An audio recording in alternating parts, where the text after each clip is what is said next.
Hey guys, what's up? This is Bry, hanging out in the barn studio. I just love seeing these books.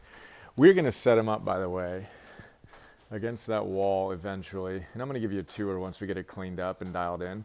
It's kind of like a little mini optimized Oasis meets studio. We've got a sauna we've got to set up and some other stuff. But for now, we've got an aura. 1, 2, 3. Sleep, working.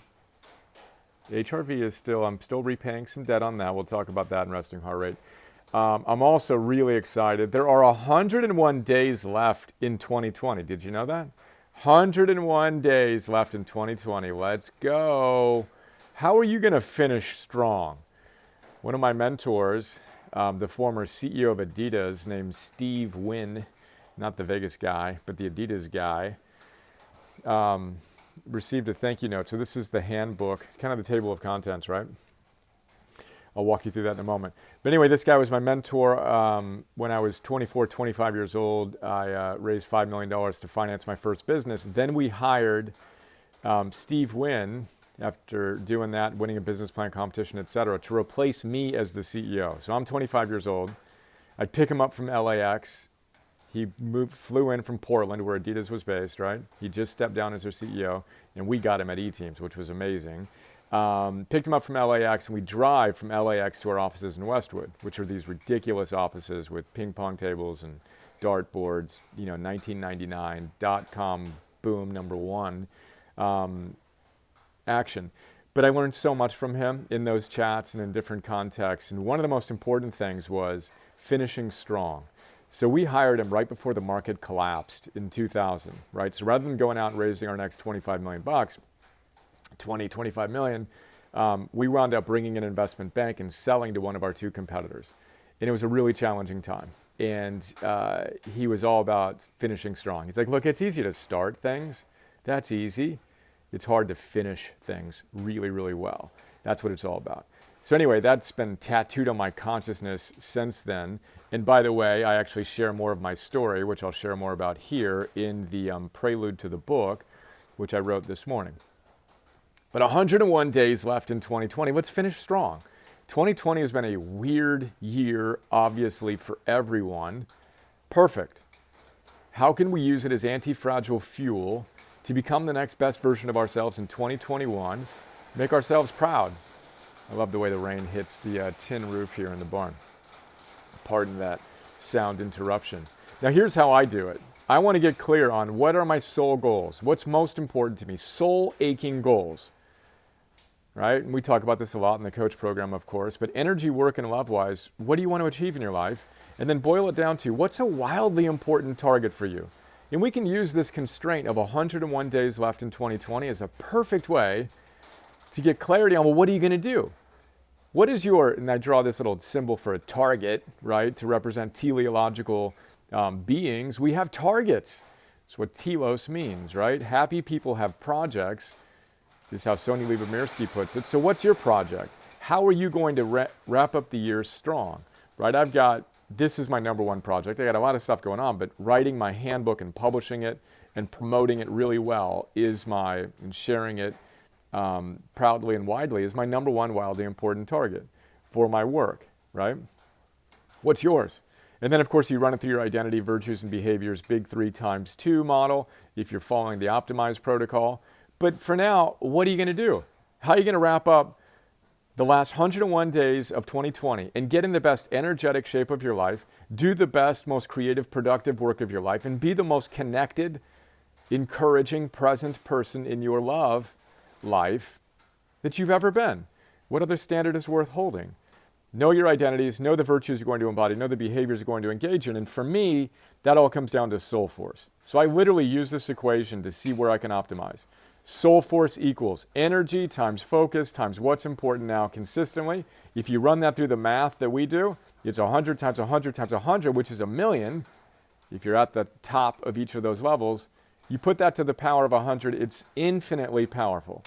So one of the things I did this morning was to look at how I can +1, energy, focus, and what's important now, because that's all I care about right now. In order to write the best book I'm capable of writing and distill the Mastery series into this book, which again, I've been working on for arguably the last 20 years. But I need my soul force dialed in. That is by far the most important thing that I need to focus on right now. So how can I get my energy to my best possible levels? How can I get my focus to the best possible levels? And how can I focus on what's most important now consistently? And I've got my little list of things that I'm going to do. The first and foremost is my book, handbook, is getting my absolute best energy in what I call my genius work time block. First thing in the morning, pre-inputs every morning. Period. End of discussion, non-negotiable. Then I've got other ideas that we can talk about another time. But that's what I'm focusing on. What are you focusing on to get a little bit better? Well, actually, I'll share just a little bit because it might be helpful. I'm having my last input of technology and food at 3 p.m. I'm going to connect with my family at 5 p.m. It used to be 6 p.m. I just adjusted that, which is actually tied to our Aura score for today, right? I had another great night of sleep.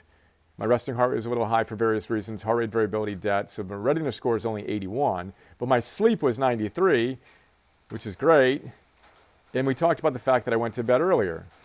I actually had 2.5 hours of REM sleep and 2 hours of deep sleep, which is crazy. But I went to bed at 8:03 last night, went to bed at 7:47 the night before. We're adjusting to the sunset, which is about 7:30 now. Looked that up. So anyway, I'm going to transition to deep love an hour earlier. We're going to be in bed at 7, lights off at 7:30 kind of thing. We read the book, etc. Again, this is my idiosyncratic path. What's yours? I'm going to increase my PM meditation at least a half an hour. I might even do an hour. And then I've got my 1 through 10,000, pull-ups, sun salutations, pull-ups, burpees, rowing, steps, and then I'm committed to walking 100,000 steps a week. Checking in on YouTube once a day. Cool. Team, what am I going to do there? Walk, 3 solo to think, etc. So yeah, there's that. We already just talked about that. That's probably enough for that. I'm going to continue doing what I've been doing. So now I'm going to work the protocol of ending the day earlier, continuing to get the mind calm so I can focus on what's most important to me right now by reducing inputs, etc. And then here's the handbook. So this morning's AM1 Deep Work, Genius Work time block was work on the book. So I did my journaling as always. You know what? We haven't even committed today. What are we doing? Jeez. Bri. I hereby recommit to making today awesome. Today is the day to move from theory to practice to mastery. Boom. The book. So I sat down this morning and I intended to write module 0. And then, I wanted to start it with an introduction, right? Just, hey, how you doing? So I started writing it. And then I realized actually what I need is a new section, which is going to be the prelude to the book, which is nice to meet you.